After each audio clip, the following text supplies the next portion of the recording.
Hello guys everyone, आजको मैले चाहिँ न्यू भ्लग लिएर आएको छु है। वस्तु यो चलाउँदैछु म चाहिँ पाहाडको मान्छे है।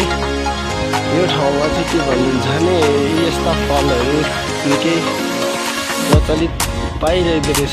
बर्खायामको बेलामा चाहिँ प्रशस्ति पाक्दो रहेछ गाइस। यो मैले टिपी पनि रहेको छु है। र अनि यहाँको लेखाली ऐसेलु भन्ने हुन्छ गाइस, त्यो पनि टिपिरहेको छु है। डाँडा काँडा हेर्नुहोस्, हरियाली वन पहाड यतातिर भइसि यतातिर चाहिँ हाम्रो दिदीको भेनाको घर आएको नि त म।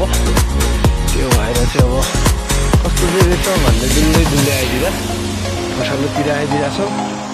त्यही भएर अझै हेर्दैछौँ गाइस। हेर्नुहोस् यस्तो यस्तो डाँडाहरू छ है, यस्तो अरे अब खतरा छ क्या यतातिरको चाहिँ। अब बिन्दास है ठाउँ डाँडा अब यहाँदेखि तल छ घर चाहिँ लगभग यहाँदेखि अलिक तलै पर्छ क्या, निकै तलै पर्छ।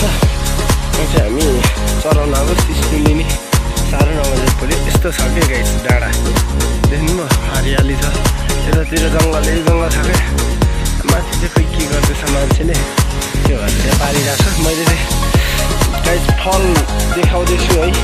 यो चाहिँ उयो बोट्नेर भएको टिपिरहेको छु। एउटा हाँगा भइ पुग्छ मलाई। अनि यो नेक्स्ट ऐसेलु हो। यो चाहिँ लेखाली ऐसेलु भन्दो रहेछ गाइस। हाम्रोतिर चाहिँ त्यो सानो सानो पाउँछ, यता चाहिँ जस ठुल्ठुलै पाउँदो रहेछ। यो खानुमा नि बहुतै स्वादै हुन्छ है गाइस। अब म चाहिँ यहाँनिर वस्तु फिर्काउँदै तपाईँहरूलाई त्यो यो फलको बोट पनि देखाउनु गइरहेको छु गाइस। पर्खिनुहोस् केही बेर है, जाँदैछौँ है। यो चाहिँ गोरुहरू क्या, यता यस्तो चराउनु हुँदो रहेछ। हाम्रोतिर चाहिँ अब बाख्राहरू मात्र हुन्छ नि त। फल चाहिँ यो हेर्नु है, कतैबाट तपाईँ आइहाल्नु भयो भने पनि टिपी खानु मिल्छ है। यो फल चाहिँ साह्रै स्वादको पनि हुन्छ है। यस्तो छ यो फलको यी बोट है, यस्तो छ। यहाँ पनि यस्तो छ, यी हेर्न सक्नुहुनेछ। ऐसेलुको दाना। यो चाहिँ के फल, यो फलको नाम के पो भन्थ्यो बिर्सिगयो मैले है। यो पर डाँडाहरू हेर्नुहोस् यस्तो छ है। यो फलको नाम चाहिँ खोइ के भन्थ्यो क्या गाइस, र मैले देखेन है। के भयो फेरि क्यामेरा जुम मात्र भइरहेछ। यस्तै छ है यो फलको। यो चाहिँ ऐसेलु हो। यो फलको नाम केसरी फल हो। यो चाहिँ केसरी। यो हल्का अमिलो हुन्छ, त्यही भएर हो यसको चाहिँ यस्तो भएको है गाइस। अनि यहाँनिर छ कि यो ऐसेलुको बोट चाहिँ कहाँनिर छ भन्दा यहाँनिर छ गाइस। यही हो ऐसेलुको बोट।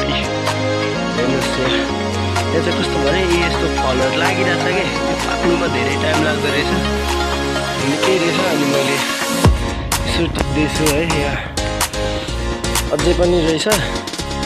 म गाइस टिप्छु है त ल, एकैछिन पर्खिनु होला।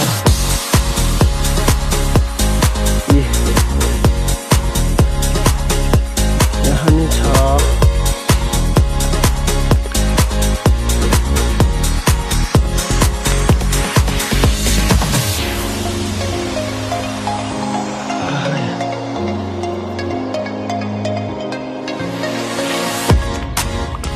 फलहरूको भनेको अनेक फलहरू चाख्नु पऱ्यो नि त। त्यो भएर गाइस म चाहिँ अब फल चाख्न गएको छु। एनिवान तपाईँहरूलाई म खाएर पनि देखाउनेछु कस्तो हुनेछ के हुनेछ है।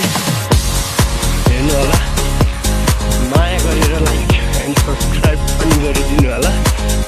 यस्तो टाकुराहरूतिर नि म योभन्दा राम्रो डाँडाहरू योहरू डुलाउने छु है। किनभने अब यहाँ चाहिँ यस्तो धेरै नै छ नि त। अब म चाहिँ यहाँनिर वस्तुहरू यतातिर चढ्दैछ है। गाईहरू गोरुहरू भैँसीहरू छ। म चाहिँ अब त्यहाँनिर डाँडामा बसेर गाइसहरू देखाउने छु। तर मलाई एउटा के भन्छ बसिखानुलाई पातै भएन है। मतलब हुन्छ नि यो फलहरू यो ऐसेलुहरू राख्ने पातै भएन कि। त्यही भएर अब म चाहिँ मेरै के भन्छ ज्याकेटमा हुन्छ जस्ट यही ज्याकेटमा राखेर खानेछु है।